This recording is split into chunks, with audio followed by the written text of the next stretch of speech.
Hello everybody and welcome to In My Mug episode 386 on Monday the 4th of April 2016. I am your host Stephen Layton as always, and I'm not in the studio as you can see. This beautiful backdrop that you see here is Shanghai. I've been here in China for the last 8 days coaching in the World Roasting Championships, and yeah, we did super well, 4th, very happy with that. We had lots of fun times, and the show was absolutely huge, like the biggest thing you've ever seen. So many halls full of weird and wonderful stuff. But we're not here to talk about that on In My Mug. So we're going to do this week's coffee. This week's coffee is an old favourite returning. It's an old favourite from Bolivia.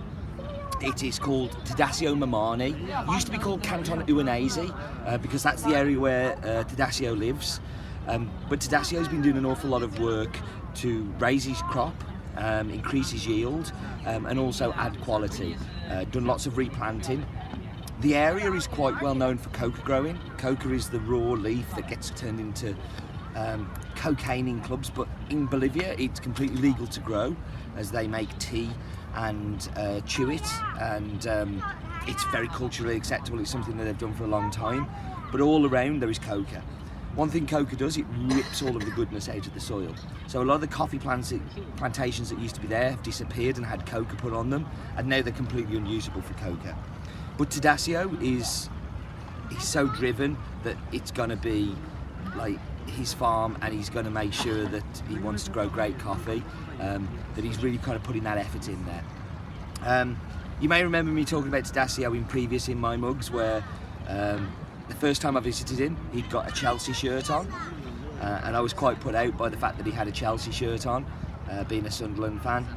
So we sent him a Sunderland shirt, and he now wears his Sunderland shirt while he's picking. So I've converted one man from a team that won the Premier League last year to a team that's probably going to get relegated out of it this time. So sorry Teodocio, my bad.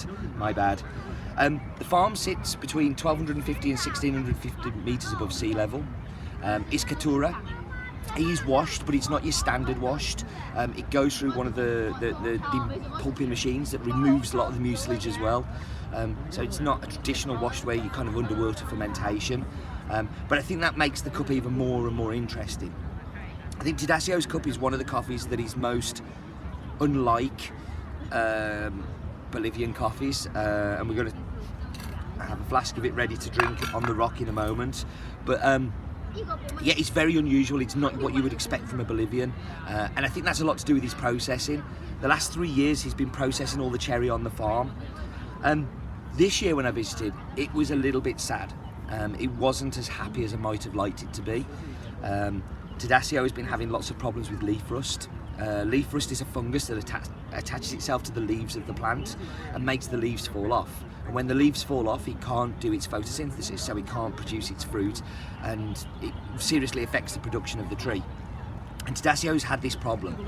Now, in Bolivia, there's no such thing as an agronomist. They don't have agronomists that come and say, oh, you need to do this or you need to do that. They don't have access to anything to keep it under control. So it's just getting worse and worse and worse. Teodocio doesn't recognise it as leaf rust, even though the exporter is saying to them, this is a problem that you can fix. He just thinks it's something that's happening to him, and he doesn't know how to fix it. The exporter is working very closely with him to make sure that he starts to get the help. And the programme that we set up a couple of years ago, where we sent in an agronomist to teach some of the local people, is actually reaping benefits now, because the people that went to those classes are holding other classes for people who weren't there. And Teodocio's agreed that this year he's going to go along to one and see whether he can understand this leaf rust problem. But what's been the knock-on from that is that Teodocio didn't have as much coffee this year as he was expecting. So although we've called this Teodocio Mamani still, it's actually got a little bit of his son's farm in it as well, which is a neighbouring farm, and we didn't see the need to really change the name because you guys know what it is, and we're just telling you here that what's happened. And his son is going to be helping him with trying to fix all of this leaf rust problem. This is a problem across the world. It's not unique to Bolivia anyway. El Salvador is having huge problems with it at the moment. Colombia in the past has had huge problems with it. You're seeing it happen in Guatemala. It's just kind of, it's a problem across the whole of the coffee community. Okay, well, time for this week's map bit. It's the map bit.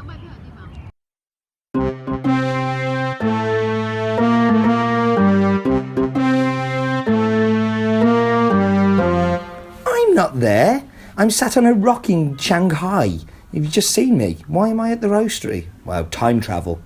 Anyway, we're going across the Atlantic Ocean and we're going to South America. And in particular, we're going to be focusing on Bolivia. So let's get down to the wonderful country of Bolivia.